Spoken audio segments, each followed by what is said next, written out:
What up, though? Back again with a serious breakdown on Drake.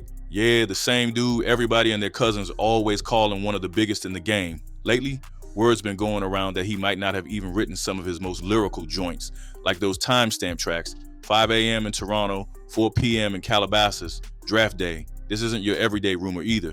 We got deeper connections here, legit industry ties, and a giant question mark hanging over Drake's entire rep as an MC. Now, I know some folks are ready to say, cap bruh, Drake's still that guy, but on some real, the info popping up looks like a major L for Drizzy. If you're new to all this, a cat named Mula, also called Chapo, leaked reference tracks that might show he wrote some of Drake's biggest bar-heavy records.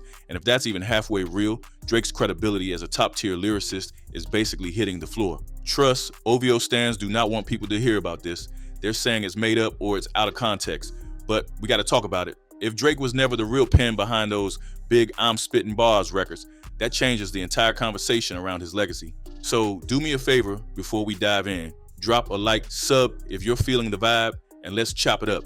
Because once we connect the dots, it's looking like Drake might have been playing us for a minute, and folks are out here passing him that he never truly earned. We've heard talk about Drake and ghostwriters before. Remember Quentin Miller? Meek Mill called Drake out, saying Quentin wrote chunks of, "If you're reading this, it's too late," and the internet went nuts. Drake tried spinning it like it was a collaboration, but a reference tracks popped up, showing Quentin basically doing Drake's lines first. Major red flag. Fans always said he only got help on melodies and hooks. He writes the bars himself, and especially for the timestamp tracks, people insisted that was Drake's real. But now, we're seeing a bigger pattern. For years, we've had hints that multiple writers might be handing Drake lines. Some songs didn't even sound like him, or his style shifted too drastically. Usually that got overshadowed by his chart success, but the chatter never fully died. If we find out he didn't even write 5 a.m. in Toronto type records, it's a new level of fraud. Those were the songs fans cited to prove Drake could really spit.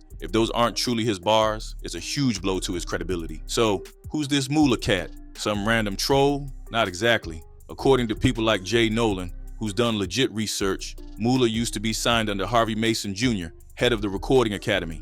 That's major industry cred. On top of that, Mula supposedly worked closely with Boy One Day, one of Drake's main producers from day one. So these aren't empty claims. He's got direct ties to OVO's core team. If he really made reference tracks for Drake's lyrical songs, that's serious. It's not just some basement rumor. It's from someone who had real connections, and it's not the first time Drake's faced claims of using outside writers. Mula claims he wrote or helped write 3 key songs. 1.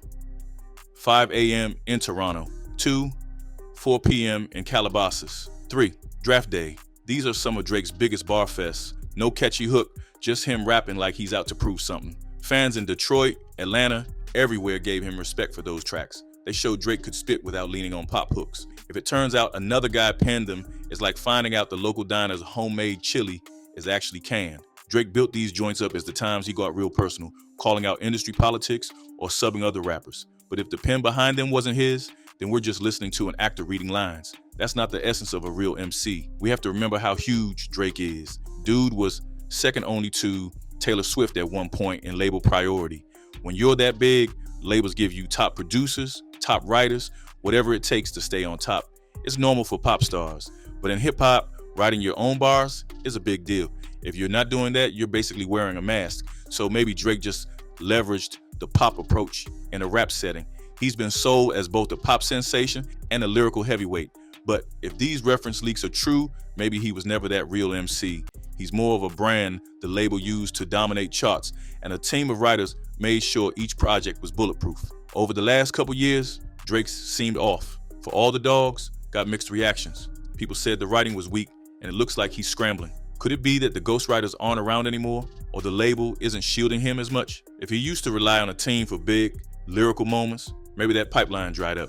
We also saw him half-stepping when trying to diss Kendrick. If he really had the deadly pen we thought, wouldn't he drop a timestamp track aimed right at K-Dot? Instead, we got half-hearted shots that never matched his older lyrical energy. It fits the idea that he can't replicate that pen game anymore. Look at Kendrick, J. Cole, Big Sean, Tyler, Whale. These MCs consistently show they write their own stuff. Drake's style flips in ways that make you suspect a new ghostwriter hopped in every time. For a minute, fans just assumed he was versatile. Now, they might realize there's different pens behind the curtain.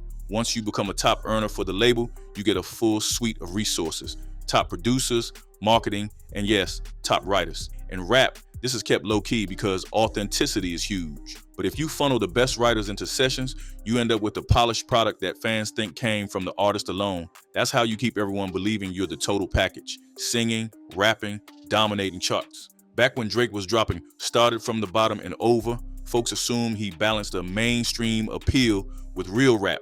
But if these timestamp joints were cooked up by others, that myth is gone. The label might be laughing all the way to the bank, but for real heads who believed in Drake's pen, it's a giant L. Hip-hop was born from MCs crafting their own bars. Even though rap's going mainstream, that standard still matters. If a supposed top-tier rapper can't write his biggest verses, that's a blow to the culture's integrity. Some listeners don't mind, but for a lot of us, it feels like a betrayal of the art form. The next generation sees Drake winning big with reference tracks, and they think, why bother writing myself? Then rap becomes more about brand building than real lyricism. Timing is everything. Drake's aura has been fading, and people are questioning his authenticity more than ever. Now, the Moolah leaks drop, and we see receipts about his ties to Boy One Day. It's way harder to ignore. Add in Drake's previous ghostwriting scandals, and we're looking at a pattern, not a one-off event. Drake stans might shrug. They'll say, the music still bangs, who cares? But in hip-hop, that's missing the point. If Drake's entire MC persona is built on borrowed bars, that's not a small thing. Some fans will need more evidence before jumping ship, but the doubt alone is huge. People used to rank Drake with Wayne, Jay-Z, Kanye, but if we find out a chunk of his best bars was someone else's, he can't stand with top MCs. He might be a pop icon, but that's different from being a lyrical great. The brand was unstoppable, but the pen might have been a lie. Drake's thrown shade at Kendrick, acting like he's unstoppable. Meanwhile, K-Dot pens every line himself. It's ironic.